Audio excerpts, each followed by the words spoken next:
pulang dulu ke Bandung nengok anak sama istri ya teman-teman, sobat subter semuanya. Bab 1991 sampai bab 1995. Pikirkan sebelum dan sesudahnya. Li Fugui mengarahkan pandangannya pada Siyu, yang duduk di barisan belakang. Dia menoleh dan menatap Siyu.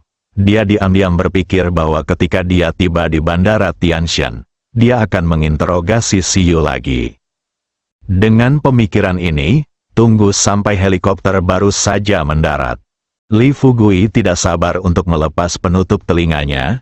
Siyu, turunlah bersamaku dulu. Karena Siyu mengikuti Li Fugui, meskipun dia secara nominal bertanggung jawab atas makanan dan kehidupan sehari-hari Li Fugui, dia biasanya tidak mendapat gilirannya, sama sekali. Baik Ningjing maupun Zhang Jingjing tidak menganggapnya serius sama sekali. Siyu juga tahu bagaimana caranya bersabar. Dia tahu bahwa butuh waktu lama untuk mendapatkan kepercayaan Li Fugui sepenuhnya. Lebih-lebih lagi, sekarang dia sudah keluar dari Huoking. Apa masalahnya meskipun dia benar-benar mengikuti Li Fugui? Kecuali Huoking bisa mengalahkan Li Fugui suatu hari nanti, dia mungkin sudah mati saat itu. Mengikuti Li Fugui segera setelah dia turun dari helikopter, Siyu bertanya dengan suara rendah, "Li Guzu, apakah Anda punya instruksi?" Li Fugui memimpin dalam mengaktifkan keterampilan nyanyian dan bertanya, "Apakah Anda tahu apakah ada rencana lain yang menentangku di 6 sekte besar?" Rencana? Siwe tercengang. Tampaknya, pada levelnya, dia tidak tahu apa yang direncanakan para tetua. Li Fugui melihat ini. Lanjutkan bertanya, jadi sebelum konferensi sekte diadakan, apakah para tetua dari 6 sekte besar mengadakan pertemuan khusus? Siwe berkata dengan hati-hati, sebelum konferensi sekte diadakan, perwakilan dari 6 sekte besar bertemu bersama, tapi apa yang mereka bicarakan saat itu, hanya sedikit orang tua yang tahu. Petik 2. Melalui nyanyian, Li Fugui tahu bahwa Siwe tidak berbohong. Tepat ketika Li Fugui penasaran, ponselnya berdering.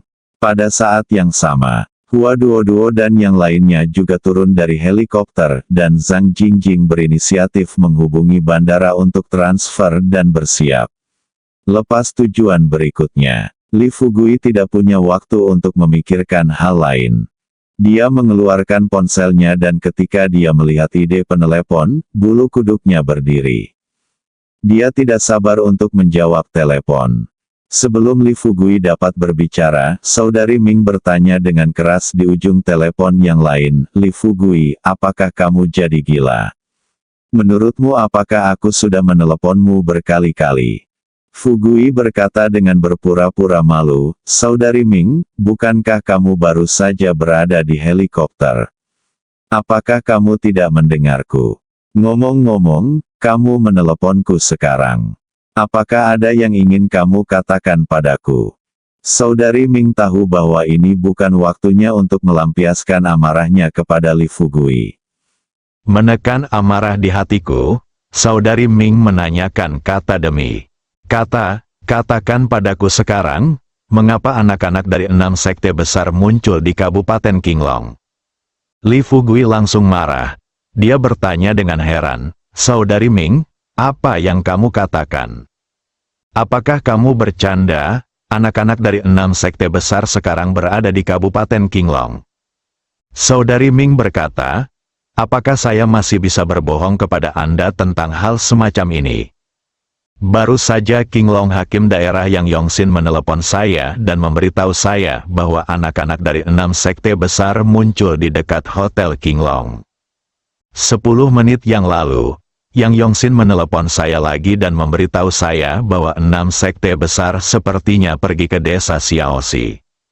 Li Fugui mendengarkan, buka di sini, punggungnya sakit dan dia berkeringat banyak. Saat ini, sudah terlambat baginya untuk menjelaskan terlalu banyak kepada Sister Ming. Setelah menenangkan diri sebanyak mungkin, Li Fugui kemudian menutup telepon Sister Ming. Sambil mencari nomor telepon Li Xiuling, Li Fugui berteriak keras kepada Zhang Jingjing dan Hua Duo. Duo, Jingjing, cepat, siapkan pesawat untuk lepas landas, semuanya tagar setiap kali muncul verifikasi, tolong jangan gunakan mode penyamaran.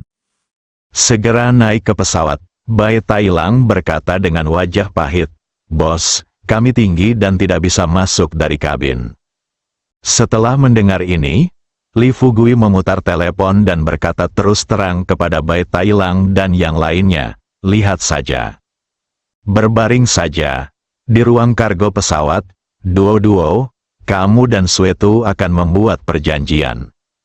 Ingat, pesawat akan lepas landas dalam 10 menit. Semua orang memandang Li Fugui. Saat mereka melihat ekspresi cemas Li Fugui, sekelompok orang menebak sesuatu. Tidak ada yang berinisiatif mengganggu Li Fugui. Mereka semua mengikuti instruksi Li Fugui dan mulai bersiap untuk naik ke pesawat. Waktu berlalu setiap detik. 10 detik kemudian, Li Xiuling baru saja menjawab panggilan Li Fugui. Awalnya, Li Xiuling mengira Li Fugui sudah lama tidak meneleponnya, tapi sekarang dia menelepon karena ingin mengungkapkan perasaan merindukannya. Hasil. Sebelum dia dapat berbicara, dia mendengar Li Fugui berkata dengan tergesa-gesa di ujung lain telepon, "Saudari, kamu berada di desa Xiaoxi sekarang, kan?" Li Xiuling tidak tahu bahwa bahaya akan datang. Dia terkikik dan berkata, "Saya tidak berada di desa Xiaoxi, bagaimana saya bisa pergi ke tempat lain? Kalian sudah lama keluar, hari ini." Sebelum Li Xiuling dapat menyelesaikan kata-katanya, dia disela oleh Li Fugui, "Saudari, tolong berhenti membicarakan hal ini. Dengarkan baik-baik. Sekarang atur staf bidang pengobatan dan semua penduduk desa untuk meninggalkan desa secepat mungkin. Cepat, ingat, kamu harus cepat." Li Xiuling bingung. Pegang teleponnya. Mendengar Li Fugui mengucapkan kata-kata ini pada dirinya sendiri dengan panik. Setelah tertegun selama beberapa detik, dia bertanya ragu-ragu, "Fugui, apa yang terjadi? Mengapa kamu tiba-tiba menelepon kami untuk meminta kami meninggalkan desa?" Lebih besar dari Li Fugui tahu bahwa dia tidak akan bisa menjelaskan masalah ini untuk ketika. Hitung waktunya. Jika 6 sekte besar benar-benar muncul di Kabupaten Qinglong. Kemudian, dalam waktu kurang dari 2 jam, atau bahkan dengan kecepatan 6 sekte besar, mungkin kurang dari 1 jam, mereka akan muncul di desa Xiaoxi.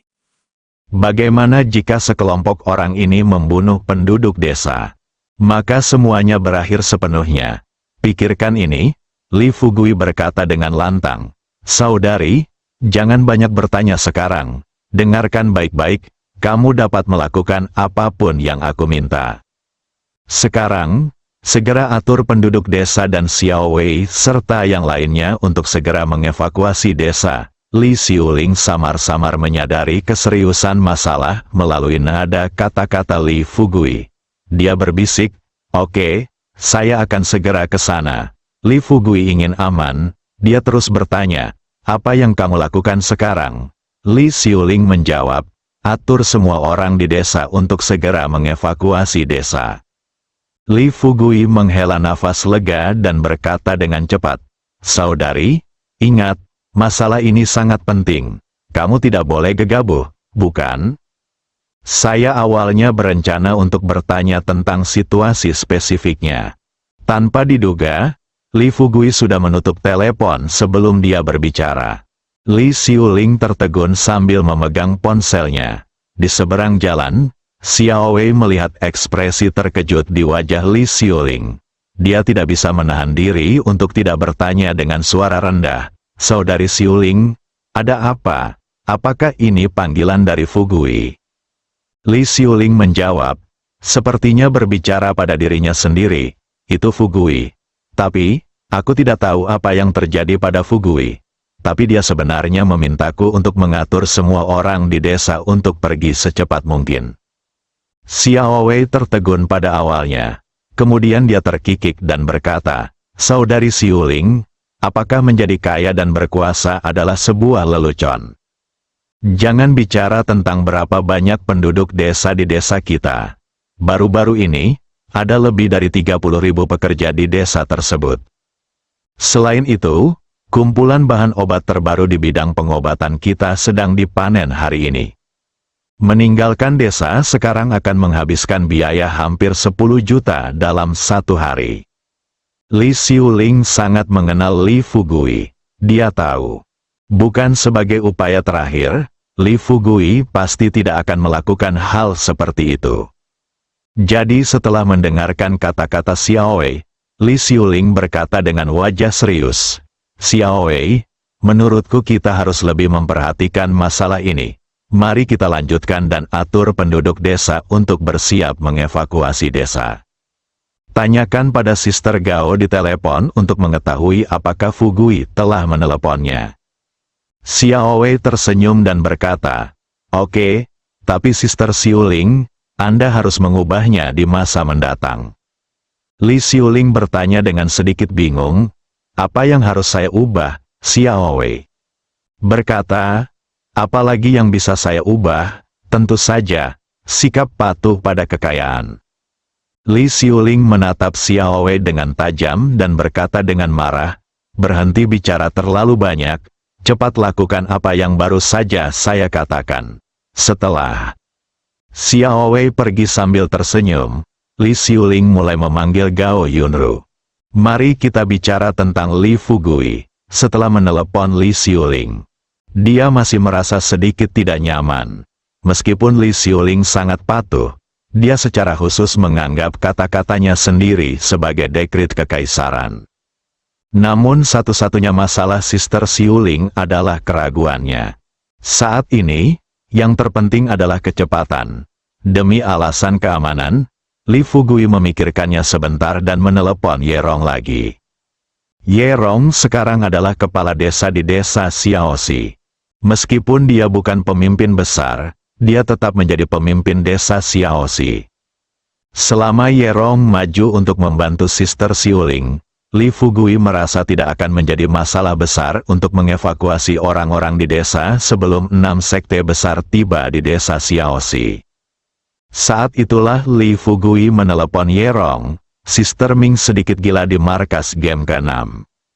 Dia memegang teleponnya erat-erat dan terus mengumpat, "Li Fugui, kamu bajingan, beraninya kamu menutup telepon karena masalah besar ini, apakah kamu jadi gila? Cepat angkat teleponnya, ingin kamu lakukan, apakah kamu ingin membunuhku?"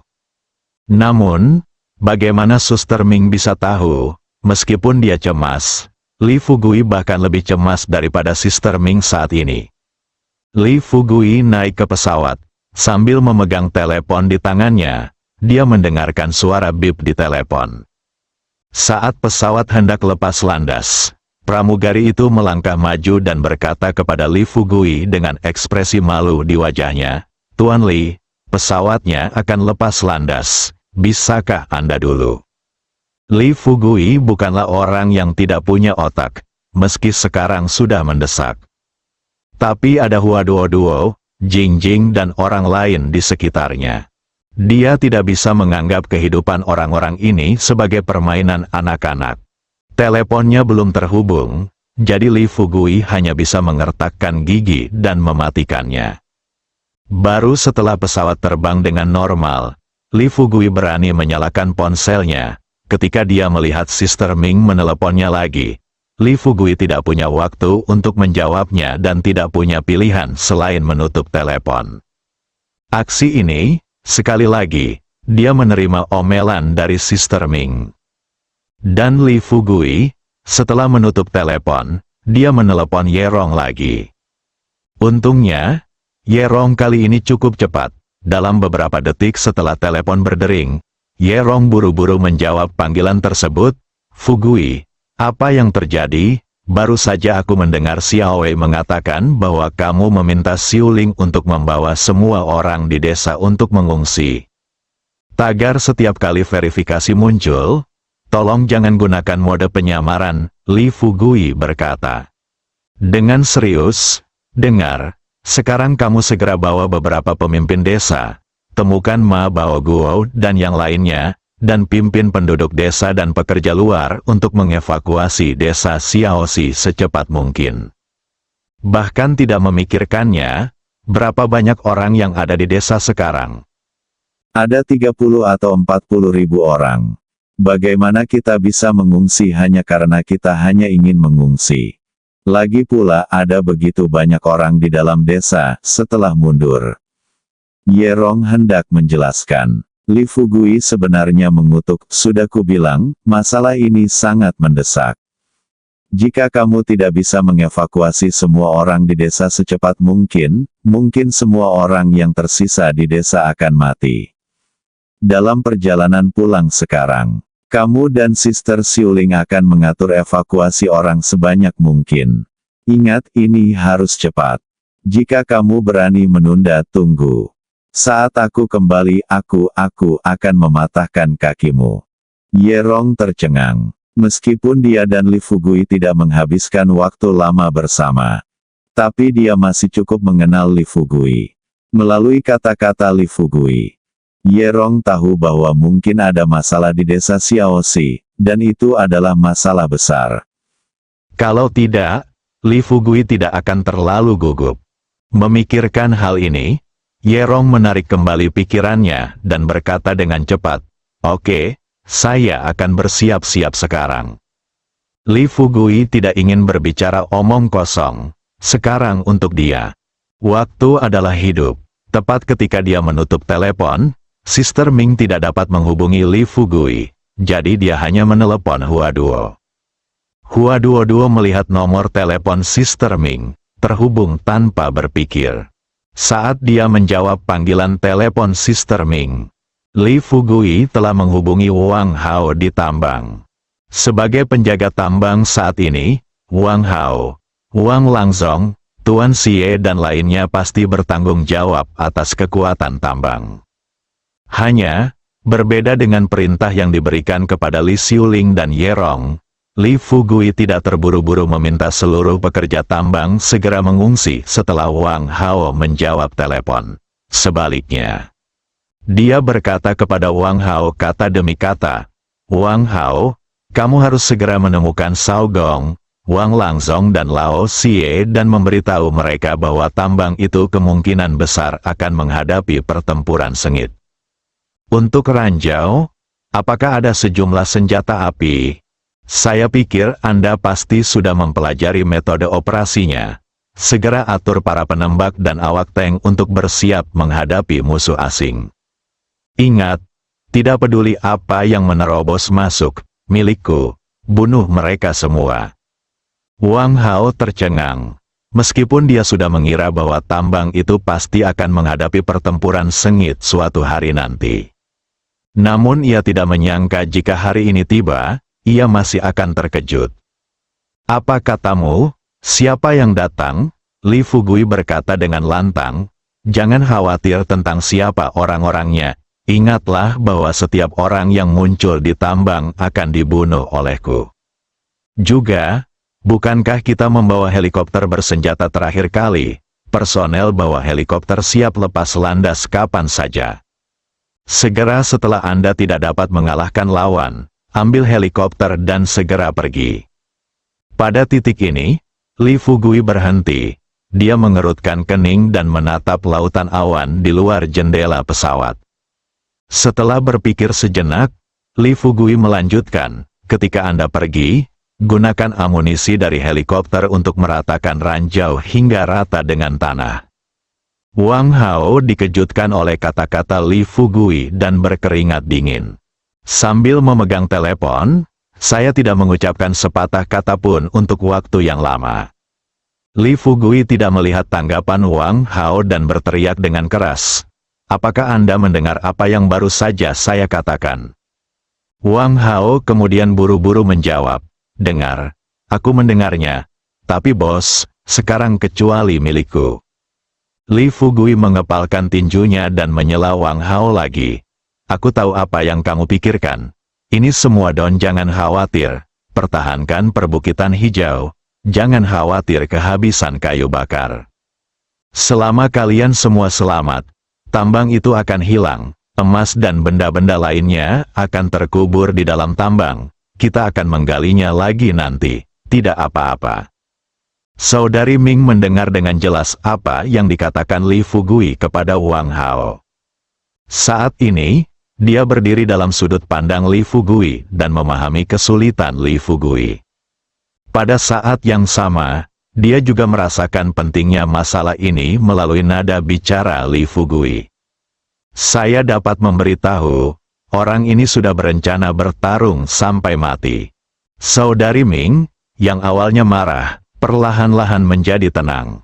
Dia berbisik kepada Hua Duo, Duo, tanyakan pada Fugui. Apakah dia sudah menyelesaikan pengaturannya? Biarkan dia menjawab teleponnya. Hua Duo mengangguk ringan dan menatap Li Fugui. Fugui, ini. Tangan Sister Ming dipenuhi keringat. Sekarang semua instruksi yang perlu diberikan telah diberikan. Itu tergantung apakah Li Xiuling dan yang lainnya mengikuti instruksi mereka. Berpikir seperti ini, Li Fugui mengangkat telepon dan menghela nafas kepada Saudari Ming. Saudari Ming, bukannya saya ingin menutup telepon. Kuncinya adalah situasinya mendesak. Saudari Ming secara alami memahami Li Fugui. Dia berbisik, saya tahu. Oke, jangan jelaskan dulu, katakan padaku, apa yang terjadi, apa tujuan 6 sekte besar pergi ke Kabupaten Qinglong. Li Fugui tidak menyembunyikan apapun. Dalam hal ini, dia tidak perlu menyembunyikannya. Anda juga tahu tentang konferensi sekte yang diadakan kali ini. Selama partisipasi saya dalam konferensi sekte, saya mengetahui bahwa sekte di dunia sedang bersiap untuk merebut sumber daya ramuan di tangan saya. Pada saat yang sama, 6 sekte utama adalah bersiap untuk mendistribusikan kembali sumber daya vitalitas. Mari kita tidak membicarakannya untuk saat ini. Hal kedua adalah, Hal saya tidak bisa begitu saja melihat mereka merebut sumber daya ramuan di tangan saya. Bukan, 7 sekte. Tanpa diduga, langkah ini menyentuh inti dari 6 sekte. Petik 2. Saya pikir mereka muncul di Kabupaten Qinglong, dan kemungkinan besar mereka akan pergi ke desa Xiaoxi untuk merebut jiwa-jiwa. sebelumnya, hanya beberapa utusan bintang yang dikirim oleh Sekte Tiangang dan Sekte Disa ke desa Xiaoxi telah membuat ayam dan anjing di desa Xiaoxi gelisah. Kali ini, 6 sekte besar mengambil tindakan bersama. Entah bencana apa yang akan dihadapi desa Xiaoxi.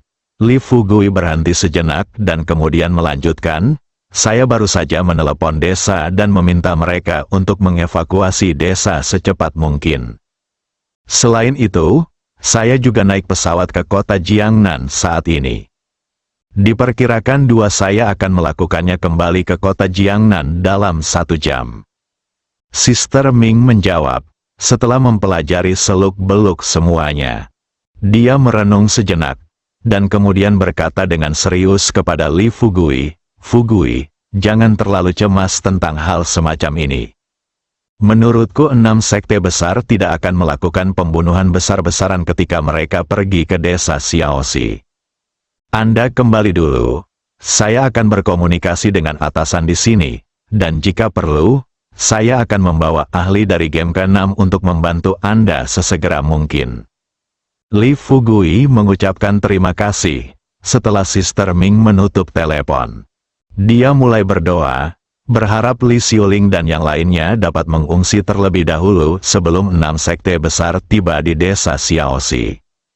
Selama semua orang di desa pergi, jika waktunya tiba, tinggalkan tanda pagar setiap kali verifikasi muncul, mohon jangan gunakan mode penyamaran. Bahkan jika kota kosong berikutnya ditempati oleh 6 sekte besar, itu tidak akan menjadi masalah besar. Bagaimanapun, Anda tidak harus berada di desa Xiaoxi untuk mengolah ramuan Anda sendiri. Asalkan ada cairan spiritual sebagai primer, dia dapat mengolah ramuan berkualitas tinggi dari lahan manapun. Katakan padaku, saudari, setelah menutup telepon, dia berencana menelepon bosnya. Tapi pikirkan sebelum dan sesudahnya, saudari Ming memutuskan untuk melakukan perjalanan sendiri. Namun, setelah 1 jam, ketika Sister Ming kembali ke game ke-6 dan baru saja masuk dari aula utama, Zhang Weiwei melihat ekspresi khawatir Sister Ming dan berpikir bahwa tidak boleh ada persetujuan dari atas. Meskipun ini, Zhang Weiwei masih bertanya kepada Sister Ming dengan penuh harap, "Direktur, apa kabar?" Apa yang dikatakan para petinggi? Sister Ming duduk di kursi dengan sedih, memegang tangan kecilnya yang berwarna merah muda, dan berkata dengan enggan, "Para petinggi mengizinkan saya. Kami utamakan situasi secara keseluruhan." Zhang Wei sangat marah. Dia mengutuk dengan keras, "Kamu omong kosong? Kamu omong kosong? Kapan kamu membicarakan hal ini?" 6 sekte besar bersama-sama mengambil tindakan dan memasuki dunia sekuler untuk merebut sumber daya vitalitas. Ini telah melanggar peraturan sekte tersebut, dan dunia sekuler. Dan Biro ke-6 kita bertanggung jawab untuk mengoordinasikan hubungan antara para pejuang kuno dan rakyat. Bagaimana kita bisa duduk dan menonton saja sekarang? Saya akan segera membawa anggota tim lainnya ke desa Xiaoxi, sial. Suster Ming mengerutkan kening. Mengapa dia tidak ingin orang-orang pergi ke desa Xiaoxi untuk membantu Li Fugui? Namun dari sudut pandang sutradara, dia juga tahu bahwa keputusan mengenai masalah ini sudah tepat. Meskipun kali ini 6 sekte besar bergabung untuk memasuki desa Xiaoxi, tampaknya mereka telah melanggar aturan ribuan tahun. Tapi nyatanya, merekalah yang sebenarnya bersalah, bukan sekte. Memikirkan hal ini, Sister Ming pertama-tama berteriak kepada Zhang Wei, "Duduklah dulu." Zhang Wei ditahan oleh keagungan Sister Ming. Sejak dia kembali ke kantor pusat sebagai wakil direktur, Sister Ming tidak pernah kehilangan kesabaran dalam waktu yang lama. Setelah berdiri tertegun selama beberapa detik, Zhang Weiwei mengepalkan tinjunya dan duduk di kursi di samping. Dan saudari Ming, kemudian dia berdiri, melihat ke langit biru di luar pintu, dan berkata dengan serius, "Fugui mengambil langkah terlalu jauh kali ini. Awalnya saya mengira bahwa partisipasinya dalam konferensi sekte kali ini hanya akan mengganggu konferensi dan membuat sekte yang berpartisipasi dalam konferensi tersebut bingung. Tetapi siapa sangka bahwa dia tidak hanya mengganggu konferensi sekte, tetapi juga mengusulkan 7 sekte besar dan bersiap untuk sejajar dengan 6 sekte besar." Wei terkejut. Dengan mata terbelalak, dia memandang Sister Ming dan bertanya, "Direktur, apakah Anda bercanda?" Kapten Li keras kepala. Sister Ming menghela nafas dan berkata, "Oh, keras kepala, jika Anda bisa menghindari ini krisis, itu akan menjadi hal yang benar." Kepala Bajing keras. "Tetapi jika kita tidak bisa menghindarinya, sepertinya tidak akan ada harapan bagi kita di game ke-6. Sister Ming sebenarnya mengetahuinya. Kebangkitan Li Fugui. Sebagiannya terletak di surga, sebagiannya terletak pada manusia. Tuhan tahu dia tidak bisa memprediksinya, tapi dia sangat menyadari konspirasi tersebut. Para petinggi mendukung Li Fugui karena, terus terang, mereka ingin Li Fugui, seorang jenius di dunia seni bela diri kuno, memimpin dan menyatukan sekte tersebut. Sampai saat itu, di game ke-6, Anda dapat bekerja sama dengan yang di atas untuk memimpin sekte berkembang bersama. Tapi tidak ada yang mengharapkannya. Anak ini, Li Fugui, akan berkembang dengan sangat pesat. Lebih dari setahun, Li Fugui menjungkir balikkan dunia seni bela diri kuno. Dewasa ini, 6 sekte besar mengambil tindakan bersama. Jika gangguan pada ronde ke-6 terlalu jelas pada saat ini, akan mudah untuk mengatakan bahwa Li Fugui pada akhirnya menang. Tapi bagaimana jika Li Fugui kalah? Bagaimana 6 sekte besar bisa melepaskan kesempatan untuk menikmati sumber daya vitalitas eksklusif? Setelah Zhang Weiwei perlahan-lahan menjadi tenang, dia juga memikirkan hal ini. Dia menjilat bibirnya yang kering dan terus mengetuk meja dengan jarinya. Tidak, aku tidak memikirkan hal ini secara impulsif sekarang. Sekarang tampaknya segalanya menjadi sangat rumit. Kami akan mengambil tindakan kapan waktunya tiba. Setelah 6 sekte besar mengalahkan Li Fugui, mereka pasti akan menggunakan ini sebagai alasan untuk sepenuhnya melanggar peraturan ribuan tahun dan memonopoli sumber daya. Vitalitas, dan sekte-sekte kecil itu tidak memiliki sumber daya vitalitas. Jika direbut lagi oleh 6 sekte besar, maka akan terjadi kekacauan. Jika ini terjadi, dunia akan berada dalam kekacauan. Pada titik ini, keringat dingin mengucur di dahi dari lelaki tua Zhang Weiwei. Saudari Ming tidak berkata apa-apa, berdiri di depan pintu, tangan terlipat, menatap langit biru. Zhang Weiwei merasa cemas, dia berdiri dan berjalan di tanah. Tapi kita tidak bisa mengabaikannya sekarang, kan? Ada begitu banyak orang di desa Xiaoxi. Selain itu, jarang sekali seorang jenius seperti Kapten Li muncul di dunia. Jika dia dikalahkan, cepat atau lambat vitalitasnya akan hilang. Sumber daya akan dimonopoli oleh 6 sekte besar. Pada saat ini, Sister Ming berbalik. Dia berkata dengan serius, "Kami harus membantu kami. Tetapi prasyaratnya adalah bagaimana kami akan membantu." Zhang Wei bertanya, "Direktur, saya tidak tahu bagaimana kami akan membantu Anda." Saudari Ming tidak menjelaskan kepada Zhang Weiwei. Sebaliknya, dia mengangkat telepon dan menelepon Li Fugui lagi. Setelah Li Fugui menerima panggilan tersebut, tanpa menunggu Sister Ming berbicara, dia memimpin dan bertanya, "Sister Ming, apa kabar? Apa yang dikatakan atasan tentang masalah ini? Lebih besar dari..." Sister Ming menghela nafas dan berkata, "Yang dimaksud para petinggi, ini tentang situasi keseluruhan." Li Fugui terdiam selama beberapa detik. Lalu berkata sambil tersenyum, "Oke, Sister Ming, saya mengerti." Tutup telepon. Tetapi Sister Ming berkata dengan tergesa-gesa, "Apa yang kamu lakukan? Apakah kamu berencana untuk menutup telepon?" Li Fugui tersenyum tak berdaya. "Saya sedang memikirkan situasi secara keseluruhan, dan keluarga saya pasti tidak akan dapat membantu saya. Jika saya tidak melakukannya, tidak menutup telepon, kenapa aku masih menangis di depanmu?" "Tidak." Saudari Ming tidak bisa menahan tawa. "Jangan bilang, aku benar-benar ingin mendengarmu menangis di depanku." Li Fugui berkata setengah bercanda, "Kalau begitu aku akan menangis sekarang. Kamu mendengarkan?" Saudari Ming berkata dengan marah, "Berhentilah membicarakan omong kosong yang tidak berguna ini. Jangan khawatir, meskipun kita diminta untuk memikirkan situasi secara keseluruhan, saya pasti akan membantu Anda ketika saatnya membantu Anda. Anda, ingat, kecuali personel di dalam biro, jika ada masalah lain dalam lingkup manajemen biro ke-6, tanyakan saja, dan saya akan berusaha sebaik mungkin membantu Anda menyelesaikannya."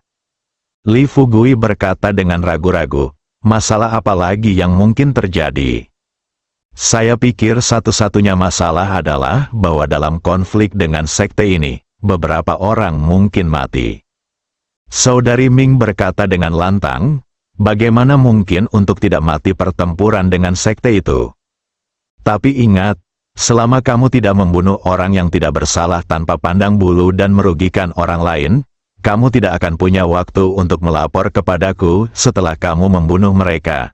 Biarkan Duo-Duo atau Jingjing memberitahuku secara langsung." Dengan kata-kata Suster Ming, Li Fugui merasa lebih lega. Setidaknya, saat menghadapi hal semacam ini, pihak biro tidak menarik garis yang jelas dengannya. Dilihat dari titik ini saja, biro masih memikirkannya. Keduanya berbasa-basi sebentar. Li Fugui kemudian menutup telepon. Desa Xiaoxi, saat ini sepanci bubur sudah dibuat. Meskipun Li Xiuling, Ye Rong dan yang lainnya sedang sibuk, Namun apakah semudah itu puluhan ribu orang mengungsi dari desa? Staf di desa senang diajak bicara.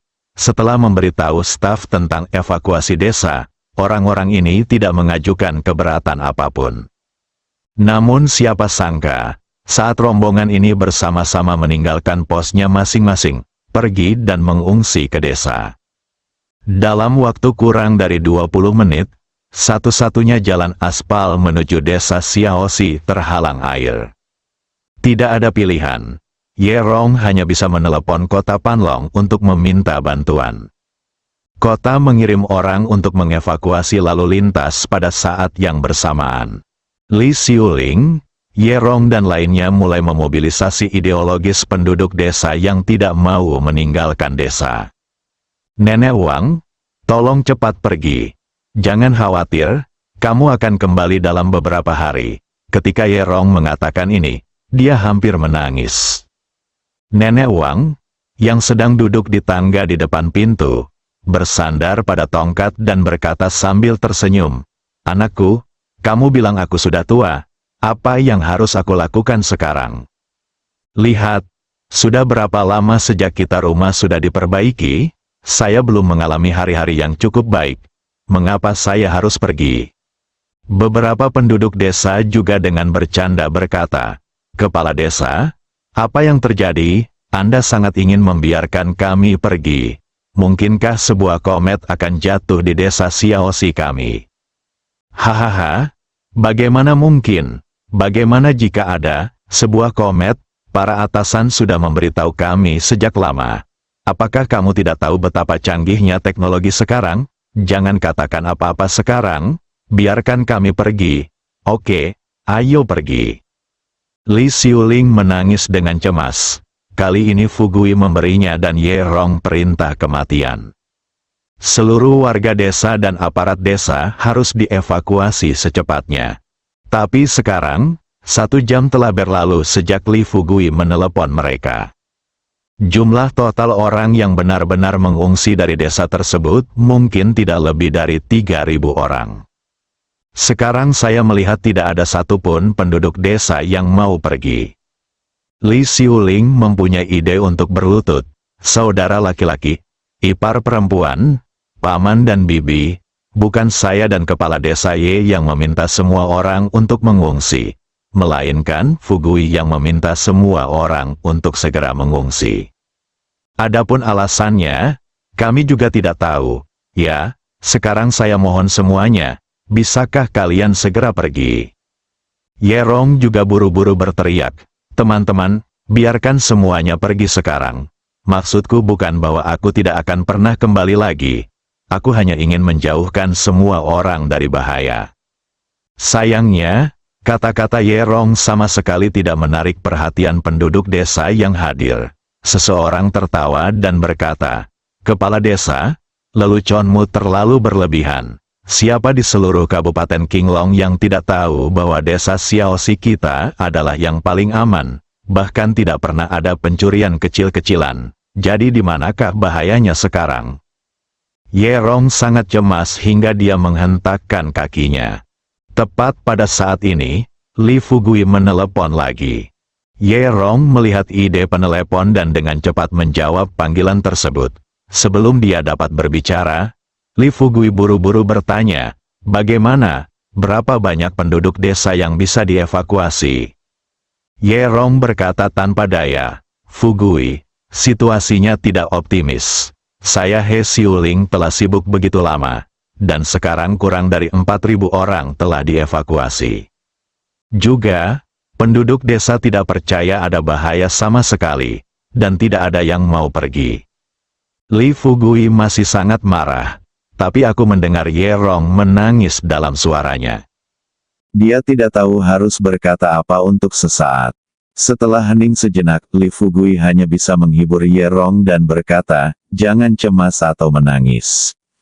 Tidak apa-apa, kamu bisa memberitahu mereka dan mereka yang ingin pergi harus pergi sekarang.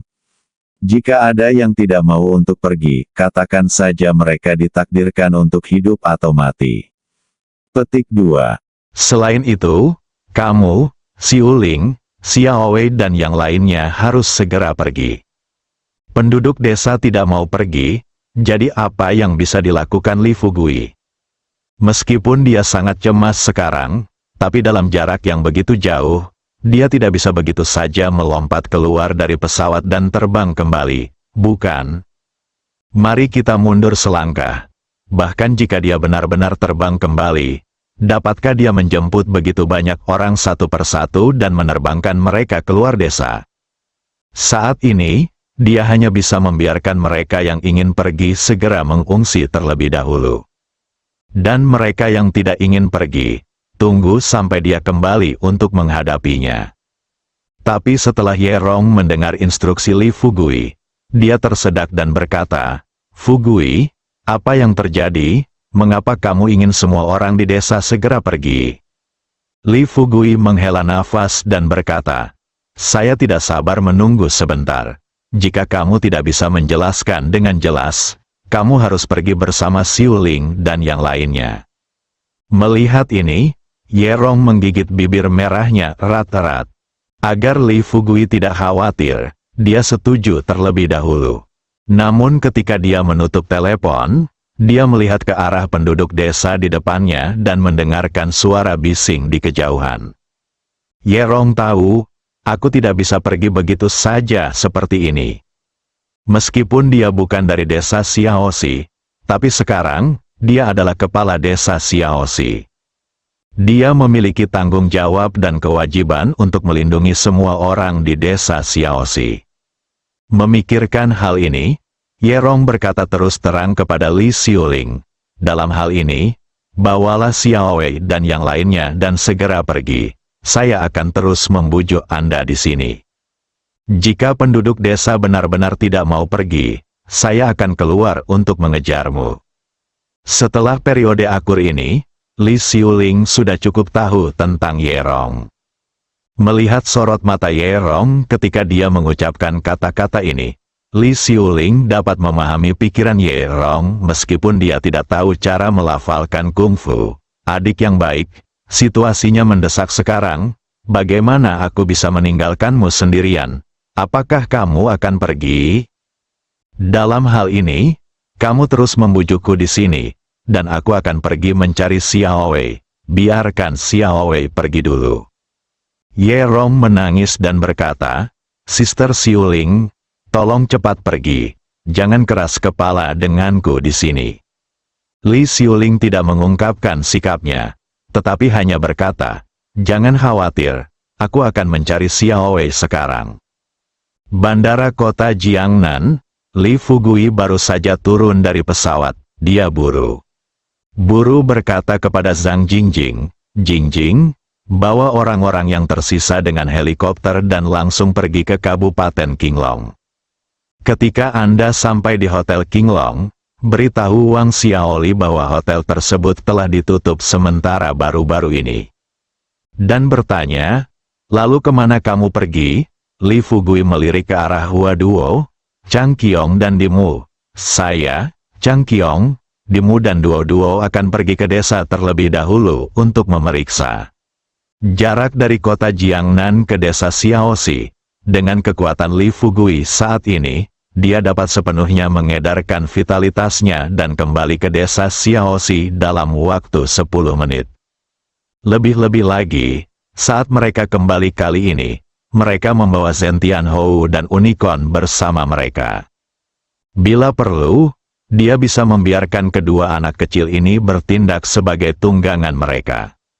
Namun jika menggunakan helikopter, akan memakan banyak waktu hanya untuk membawa banyak orang ke dalam pesawat.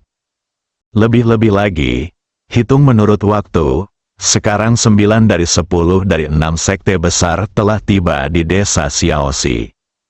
Helikopter lewat, jika 6 sekte besar mengambil tindakan bersama, bukankah semua orang di pesawat akan mati? Jadi, dia kemudian meminta Zhang Jingjing dan Yu Zhen untuk membawa semua orang ke pusat pemerintahan terlebih dahulu, sementara dia membawa Chang Qiong dan yang lainnya ke desa Xiaoxi untuk menanyakan situasinya. Zhang Jingjing awalnya berencana mengikuti Li Fugui ke desa Xiaoxi. Tetapi setelah melihat ekspresi cemas di wajah Li Fugui, dia tidak melakukan apapun yang mempermalukan Li Fugui. Dia mengangguk dan berkata, "Oke, saya akan pergi dengan Sister Yuzhen sekarang." Li Fugui mengangguk setuju, lalu berkata kepada Ningjing, "Saudari Ning, tolong biarkan unicorn itu mengikutiku sebentar." Ningjing segera melepaskan unicorn itu dari pelukannya. Begitu unicorn muncul di tangan Ningjing, ia dengan cepat melompat ke bahu Li Fugui dan mengusapkan kepalanya ke wajah Li Fugui. Li Fugui tersenyum tipis, membelai kepala kecil unicorn, dan berkata terus terang kepada Ibu Pertiwi dan yang lainnya, "Chang Qiong, Ibu Pertiwi, Duo-Duo, kalian bertiga tidak buruk sama sekali. Sekarang ikuti aku keluar kota. Setelah itu, kalian duduk di belakang unicorn dan kita langsung pergi ke desa Xiaoxi." Mereka bertiga berkata tanpa berpikir. Mereka semua mengangguk setuju. Li Fugui tidak. Mengatakan terlalu banyak omong kosong. Ketika dia menggunakan energinya untuk naik ke udara, dia berkata kepada Suetu dan yang lainnya, "Suetu, kamu, Yuzhen dan Jenny harus melindungi mereka." "Khawatir? Silakan, aku akan melindungi mereka." Li Fugui sudah terbang ke ketinggian 100 meter bersama Hua Duo-Duo dan lainnya. Saat itu sudah lewat jam 3 sore. Li Fugui tidak dapat menghubungi Li Xiuling lebih dari 1 jam yang lalu. Saat terbang menuju desa Xiaoxi, Li Fugui hanya bisa berdoa diam-diam di dalam hatinya. Dia berpikir bahwa selama 2/3 penduduk desa Xiaoxi bisa mengungsi, itu akan dianggap sukses. Namun kenyataannya jauh dari apa yang dipikirkan Li Fugui. Kurang dari 10 menit setelah Li Fugui menelepon Ye Rong untuk terakhir kalinya. Para tetua dari 6 sekte besar, memimpin murid-murid mereka, telah tiba di sekitar desa Xiaoxi. Ketika mereka melihat orang-orang dari desa Xiaoxi mulai berhamburan keluar, Kaiyang tidak bisa menahan tawa. "Aku tidak menyangka anak ini, Li Fugui, masih punya otak, dan dia sadar begitu cepat." Ketika Fan Mo mendengar ini, dia tersenyum dengan jijik. Sekarang dia sudah sadar. Apa gunanya? Mungkinkah dia benar-benar bisa membiarkan puluhan ribu orang di desa Xiaoxi melarikan diri di bawah hidung kita? Setelah mendengar ini, Penatua Xiangxi mendesak, "Oke, jangan bicarakan ini sekarang, ayo siapkan formasi secepatnya." Semua orang mengangguk bersama. Beberapa tetua kemudian mengedarkan vitalitasnya dan terbang ke udara. Para murid di sekte tersebut mengikuti perintah yang mereka terima ketika mereka datang ke desa Xiaoxi. Mereka mulai bergegas menuju lokasi masing-masing. Kurang dari 5 menit, semua orang tiba di lokasi yang ditentukan. Saat Kaiyang mengedarkan vitalitasnya dan melafalkan mantranya dalam hati, awan gelap muncul di desa Xiaoxi. Desa Xiaoxi berantakan. Ketika semua orang melihat awan gelap menutupi langit, orang-orang yang masih ragu untuk pergi tiba-tiba panik. Sesaat, teriakan ketakutan dan tangisan kesakitan karena orang terjatuh dan terinjak terdengar silih berganti di desa Xiaoxi. Ye Rong dan Li Xiuling memandang ke langit. Mereka tidak tahu apa yang sedang terjadi. Setelah hening sejenak, keduanya dengan cepat memulihkan pikiran mereka dan kembali bekerja. "Jangan panik, semuanya, luangkan waktumu, jangan cemas." Namun, saat ini, teriakan seperti itu tidak berpengaruh sama sekali. Kerumunan yang panik benar-benar mengira akhir dunia akan datang, dan mereka bergegas keluar desa dengan putus asa. Bersambung.